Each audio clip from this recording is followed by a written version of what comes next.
8월 10일 목요일 황장수의 뉴스 브리핑 시작합니다. 모처럼 비가 내려서 기온이 좀 내려갔습니다.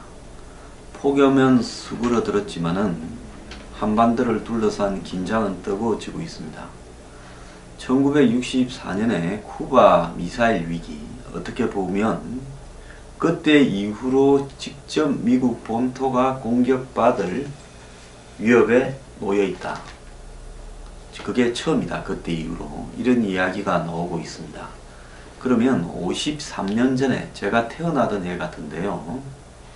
쿠바에 당시 소련이 미사일 기지를 설치하고 있는 부분을 미국 정찰기들이 발견해서 당시 케네디 대통령과 크루시초프 서기장 사이에 전쟁 일보 직전까지 가는 대립이 있었습니다.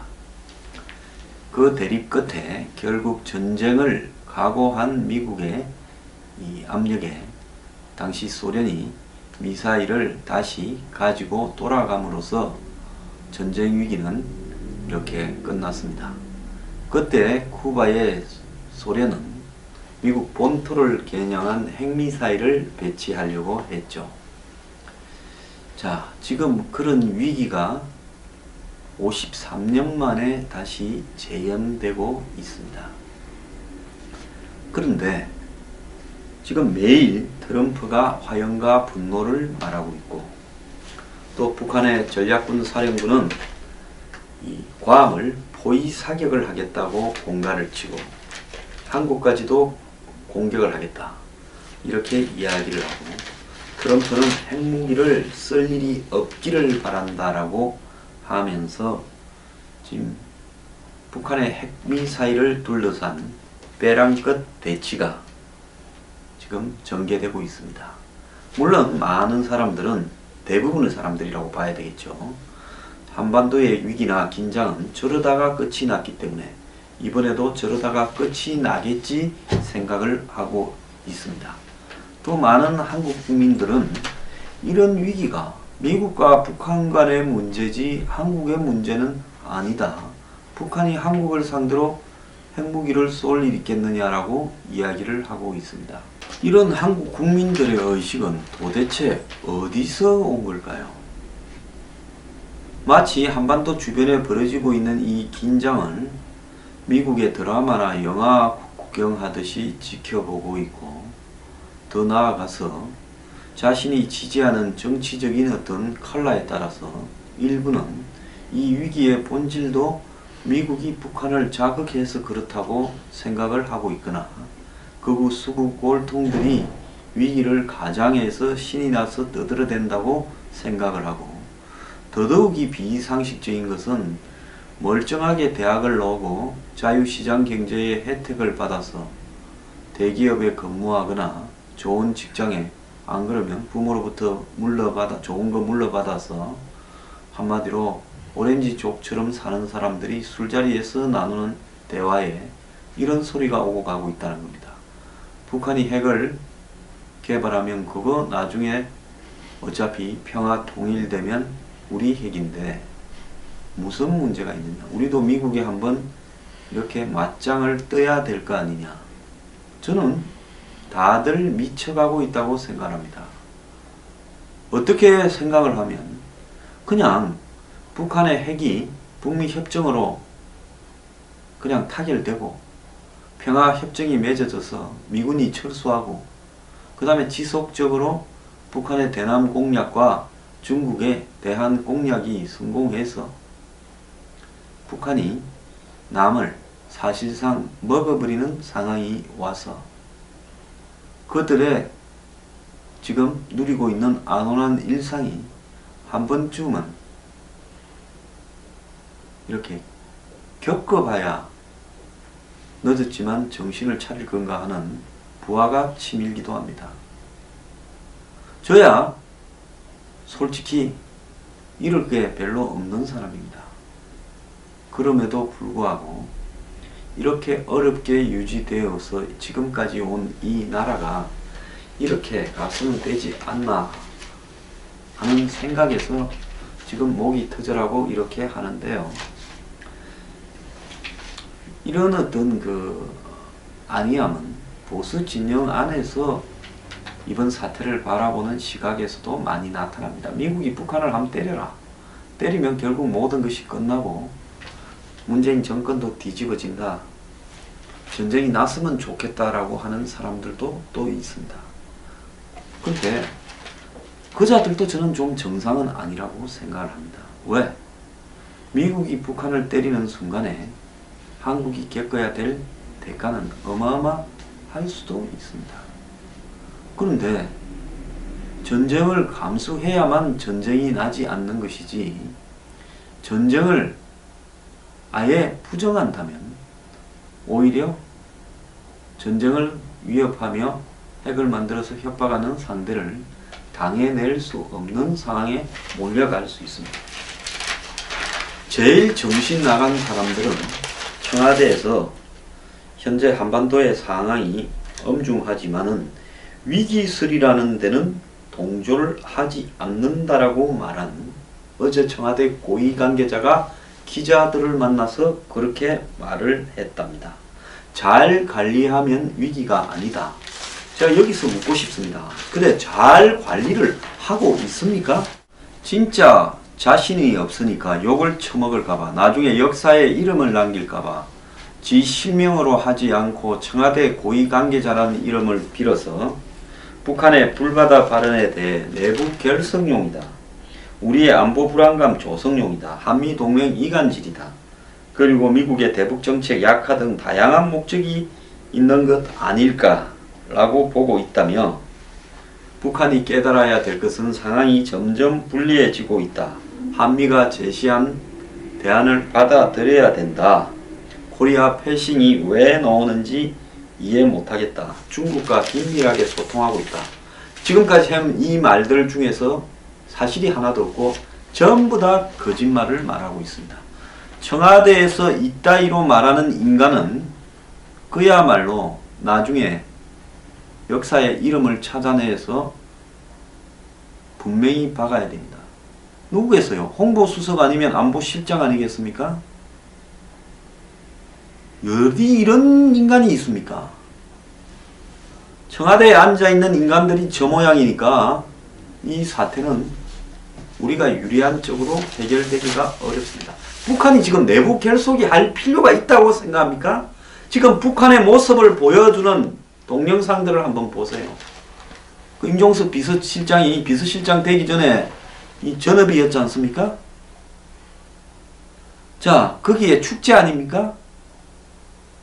지금 북한은요, 세계 90위에서 100위 정도 되는 GDP를 가지고 세계 11위 GDP를 가진 한국을 상대로 작사를 내가고 있습니다.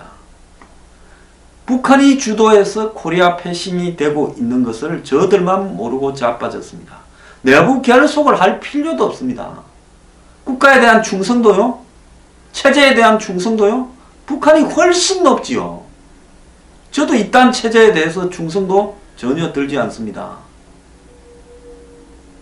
무슨 소리라고 자빠졌습니까?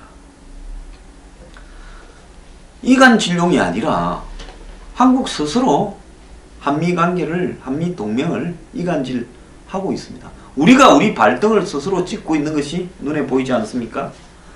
자, 어제 LA타임즈는요, 한국의 모습을 보여주면서 한국 국민들이 놀랄 정도로 힘들어한 분위기라는 제목의 서울발 기사를 통해 거리에서 만난 한국 사람들의 반응이 지극히 평온했다고 전했습니다. 이 말이요, 한국이 평화로워서 전쟁의 위기가 없어서 다행이다가 아니라 너들은 제정신이 아닌 인간이고 너들이 그렇게 생각하니 우리는 이 북핵 문제에서 너들의 입장을 고려할 필요 없이 우리의 이해관계에 따라서 끝을 마무리해야 되겠다 라고 하는 의미가 담겨 있는 겁니다. LA타임즈는 신촌에서 만난 한 대학생이 내 생에 실제로 전쟁이 일어날 거라 생각해 본 적이 없다라는 장면을 전했습니다. 트럼프가 역대 대통령 가운데 가장 높은 수위의 대북 발언을 하고 미국의 매티스 등 강요들이 가세해서 지금 이 북한 위기를 말하고 있는데 서울의 분위기는 지극히 대조적이라는 겁니다. LA타임즈는 신촌 대학생을 비롯해서 북한 접경의 휴전선에서 2시간 거리에 있는 주민들은 굳이 탄도미사일이 아니고 로켓포, 장사포 등의 위협 대상이 될 수 있는데도 이런 반응을 보였다고 합니다. 북한은 한국 서울을 상대로, 수도권을 상대로는 탄도미사일을 쏠 이유도 없죠. 그냥 핵탄두를 대포에 꼽아서 쏴버리면 됩니다. 이 신문은 다른 20대 청년의 인터뷰를 통해 한국의 전쟁 대응 상황을 평가하기도 했답니다. 한 청년은 전쟁이 일어나면 정부가 국민에게 어떻게 어디로 가라고 모바일로 지시할 거고 우리는 그것을 따르면 안전할 거라고 답했다고 합니다. 이 정신 나간 젊은 친구에게 내 충고 하나 할게요. 전쟁이 나면 당연히 네가 쓰는 스마트폰이 작동이 될 거라고 생각합니다. 북한이 전쟁이 나면 어디서부터 타격하겠어요? 한국의 통신시설부터 타격함으로써 전쟁이 나고 나서 한 20-30분 뒤에는 아마 스마트폰으로 어떠한 통화나 정보가 오기 어려운 상황이 곧바로 될 거라는 걸 모르고 자빠졌습니까? LA타임즈는 서울에 3,000곳이 넘는 방공시설이 있고 국가 재난대응체계로 잘 짜여진 모바일 통신망을 갖춰놓고 있다고 소개했습니다. 내 장담컨대 전쟁 나면 어디로 대피하라고 안내 방송이 나오면서 공직자들이 그리고 관이 한마디로 나서서 주민들을 안전하게 대피시키고 조직적이고 체계적으로 대응하게 될까요? 도망가기 바쁠까요?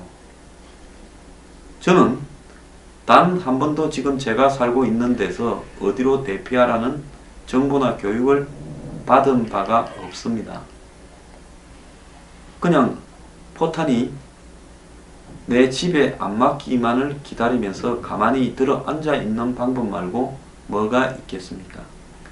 전쟁 났을 때 국가가 국민들에게 TV를 틀어놓고 라디오로 문자로 재난 메시지의 대피 메시지, 대응 메시지를 전하고 그리고 물탱크가 파괴된 곳에는 식수가 배달이 되고 식량이 떨어진 곳에는 긴급 대응 물자가 전달되는 그런 민방위 훈련하는 모습이라고 생각합니까? 아마 내 생각에 전쟁이 나게 되면 시민들을 통제하는 모습을 찾아보기 어려울 거예요. 누가 나서서 그렇게 할 것 같습니까? 지금 이 국민들의 정신 상태예요. 자, 그러나 다른 한편으로는 서울 소재 연구기관 관계자 발언을 인용해 서울 주민은 전쟁에 사실상 무방비 상태나 다름없다. 형식적인 대피 강령만 있을 뿐이라고 하는 지적을 전하기도 했습니다. UPI 통신도 트럼프의 화염과 분노 발언 이후 한국민의 반응을 전했는데요. UPI는 대체로 한국민들은 한국 전쟁의 가능성을 낮게 보고 있다. 과거도 비슷한 긴장 국면이 있었지만은 전쟁이 일어나지 않은 경험을 알고 있다. 90년대 때 북한의 영변 핵시설에 대해서 클린턴이 폭격 운운하고 북한이 서울 불바다 말했을 때, 그 다음에 연평도 포격 났을 때 정도가 아마 한국이 전쟁에 가장 가까이 갔을 때고 또 지난 2015년에 판문점에서 포격 사태가 일어났을 때 그런 때 정도일 겁니다. 자, 그런데 지금은 그때의 상황하고는 완전히 차원이 다른 북한이라는 통제 불가능한 미치광이 집단에게 핵과 미사일이 이제는 손에 거의 들어가 있는 상황에서 벌어질 일은 그때와는 차원이 다른 상황이라는 걸 모르고 있습니다. UPI는 한반도에 전쟁이 나지 않을 것이다. 하지만 북한, 미국 양쪽이 최선은 아니지만 긴장감을 높이려고 하는 방식을 선택할 수 있다. 고한 시민단체 관계자의 인터뷰를 전했습니다. UPI는 한국 내에는 북한의 핵 위협이 정상은 아니지만 트럼프 행정부와 같은 접근 방식이 문제 해결에 도움이 되지 않을 거라고 보는 시각이 존재한다라고 말했고요. 이러한 한국인들의 분위기는 한국 정시에도 반영되어 있다는 게 미국 언론의 시각입니다. 월스트리트 저널은 올해 들어서 전 세계는 한반도 위기라고 하는데 코스피는 17% 급등했고 전 세계 정시에서 독보적인 수익률을 기록하고 있다. 북한이 미사일 도발을 이어간 7월에도 랠리를 계속했다. 그러면서 북한 리스크는 한국 투자자들에게 오히려 매수의 기회로 인식된다면서 투자자들은 북한의 위협에 흔들리기는커녕 저가 매수 타이밍에 싸게 사서 큰 수익을 얻겠다고 생각을 한다. 이렇게 말했고요. 물론 코스피는 어제 1% 이상 급락했고 원달러 환율도 10원 이상 올랐는데 한국 정시의 큰손인 외국인들이 지금 한반도 위기에 주식을 팔자라고 돌아섰기 때문에 그런데 한국의 개인 투자자 소위 개미 국민들의 시각은 이들과는 다르다는 겁니다. 그래서 한국 정시가 이렇게 움직이는 것은 한국 국민들이 위기에 대한 긴장감이 없다라는 거죠. 그리고 투자 설명에는 아주 성황을 이루고 있고 한 40대 투자자는 실제 북한과 전쟁이 일어나고 핵무기가 사용된다면 그것은 사느냐 죽느냐의 상황이다. 그러면서 그거는 나는 모르겠고 나는 지금 저가 타이밍에 주식을 살란다. 이런 이야기입니다. 자, 참 기가 찬데요. 이러다 보니 지금 북한의 핵을 가지고 이걸 마무리 지을 때 정부가 최종적으로 무엇을 해야 된다라고 말을 하는 논리조차도 야당에도 없고 정권에도 없고 전략도 없고 논리도 없습니다. 이러다가 어정쩡하게 그냥 북미 간의 협정이 타결되는 상황이 와버릴 수도 있는 겁니다. 현 정권 들어서 사드나 한미 정상회담이나 한반도 대화 주도 운전석론이나 베를린 선언이나 문 대통령의 6.15 리셉션 발언이나 문정인의 각종 발언이나 더 나아가서 사드 환경영향평가 실시 발표나 그리고 성주에서 방치되고 있는 저런 소란이나 이런 것들을 보면요. 저는 매우 우려스러운 상황이다.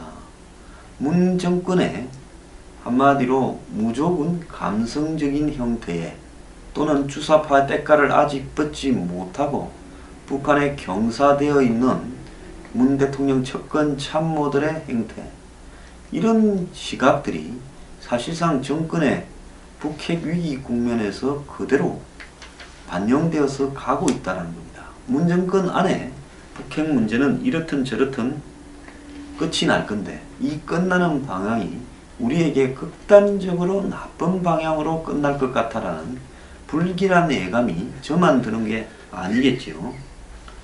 자, 어쩌다가 이 지경까지 왔는지 모르겠습니다만은 지금 이 정권이 보이고 있는 태도나 정신상태나 이념적 칼라로 봐서 결국은 북핵 문제는 북한이 문 정권 안에 타결지어서 평화협정을 맺겠다라고 한 일본의 아사히 신문의 보도가 사실상 맞다라는 쪽으로 저는 생각을 합니다. 왜? 이렇게 멍청하고 북에 우호적이고 중국에 빌빌 싸는 중국과 북한은요. 중국 국공내전에서 북한이 엄청나게 중국을 도왔습니다. 모택동이요. 중국의 해방에는 북한에 피가 있었다. 그래서 북한이 남침을 했을 때 중국이 중공군을 몇백만 명을 보내준 겁니다. 그렇게 피로써 맺어진 이 관계는 오늘날 두 사람 사이가 가끔씩 티격태격하고 제전이 어떠니 쇼를 해도요. 근본적으로 생사를 초월한 지구상에 단 2개 남은 공산주의의 이념적 형제국가라는 것을 잊어서는 안 되는데 중국과 긴밀히 소통을 하고 자빠졌어요. 이 썩은 나라가요. 지금 서울 도심에 중국 관광객 1명 찾아볼 수도 없는데 어제 중국 사천성에 일어났다라는 구체구 지진에 말입니다. 한국 사람, 엄청난 한국 사람들이 거기 있었다는 거 아닙니까? 나라가 망할 때는요, 그냥 망하는 게 아닙니다. 안 망할 것 같죠? 진짜 이 나라 국민들 다수 하는 오락선이 봐서요. 한번 망해버렸으면 좋겠다라는 생각도 듭니다. 이제 한번 보세요. 6개월에서 1년 사이에 어떤 일이 벌어지는가. 그때는 당신들도 방관하고 한마디로 이 정권에 동조하고 그리고 이 위기를 내 위기가 아니라고 하면서 그 20살 때 가졌던 어설픈 가치관이나 한마디로 누구 지지한다라는 그런 정치적 칼라 때문에 당신들이 저지른 무관심이나 동조에 대한 책임을 져야 될 겁니다.